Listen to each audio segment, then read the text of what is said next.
বর্তমানে আমরা সবকিছুই চ্যাটজিপিটি দ্বারা করে থাকি। যে কোনো কঠিন কাজ আমরা চ্যাটজিপিটি দিয়ে সহজ করে থাকি।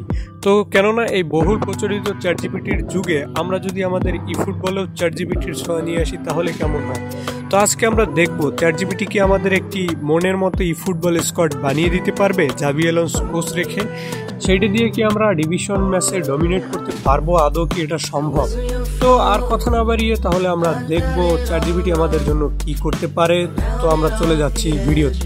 আপনাদের সময়ের কথা বিবেচনা করে আগে আমি চ্যাটজিপিটি দেখে যে প্রম্পটটা দিব সেটা লিখে রেখেছিলাম যে ফুটবল কোচ জাভি অ্যালোনসোর একটি বেস্ট কুইক কাউন্টার ফরমেশন তৈরি করে দাও, যা খুব ব্যালেন্স থাকবে এবং টেকনিক্যাল এবং দুর্দান্ত পারফরমেন্স করবে, এমনকি যেটা দিয়ে আমরা ডিভিশনের টপ 1 করতে পারবো খুব সহজে।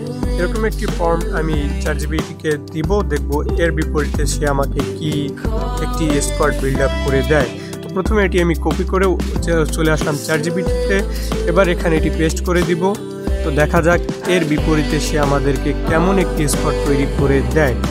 তো সে বরাবরের মতোই অবশ্যই দিয়ে শুরু করেছে, আমরা জানি সব কিছু চ্যাটজিপিটি অবশ্যই দিয়ে শুরু করে। ফরমেশন সে করেছে 3-2-2-3। What the fuck ভাই, তিনজন ডিফেন্স রেখে জাভি অ্যালোনসোর কোচ বানাইয়ে তারপর কেমন একটা স্কোয়াড বিল্ড করে। জাভি অ্যালোনসো যদি কোচ থাকে তো ভাই এমনিতেই তো ভাই ডিফেন্স কন্ট্রোল করা কঠিন হয়ে যায়। এর ভিতরে আবার তিনজনকে ডিফেন্স রাখছে, তা আবার তিনজন সিবি।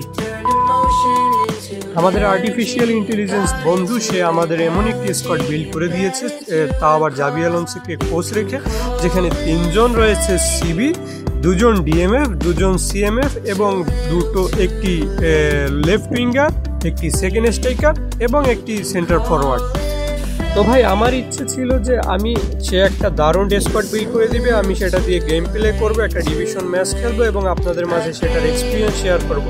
তো তার স্কোয়াড বিল্ড আপ দেখে তা আবার জাভি অ্যালোনসোকে কোচ রেখে আমার গেম প্লে করার শখ একদম মিটে গেছে। এরকম একটি বোকাচোদা এক্সপিরিয়েন্স থেকে আমরা কি শিখলাম গাইস, যে আমরা এখন আর আর্টিফিশিয়াল ইন্টেলিজেন্স মানে সব কিছুতে এর উপরে ভরসা করা যাবে না, কিছু নিজের মাথাও খাটাতে হবে, যে মাথায় কিছু আসছে না ওর উপরে ভরসা করলাম। এরকম হলে তোমাকে একদম ডিভিশন 9-এ পড়ে থাকতে হবে। আমি ফুটবলের বেলায় বলছি, অন্যান্য ক্ষেত্রে অনেক ক্ষমতা আছে, এটা সবাই জানে, মানুষকে রিপ্লেস করে দিচ্ছে আস্তে আস্তে। তো এই ব্যাড এক্সপিরিয়েন্স নিয়ে আমি কীভাবে তোমাদের সাবস্ক্রাইব করতে বলবো আমি জানি না। এরকম আরও দারুণ এক্সপিরিয়েন্সের সহায়তা করতে আমাদের সাথে সাবস্ক্রাইব করে পাশে থাকতে পারো এবং কমেন্টে বলতে পারো নতুন কি আর এক্সপিরিয়েন্স করা যায়, নতুন কোন বিষয়ে এক্সপিরিয়েন্স করা যায়। ধন্যবাদ।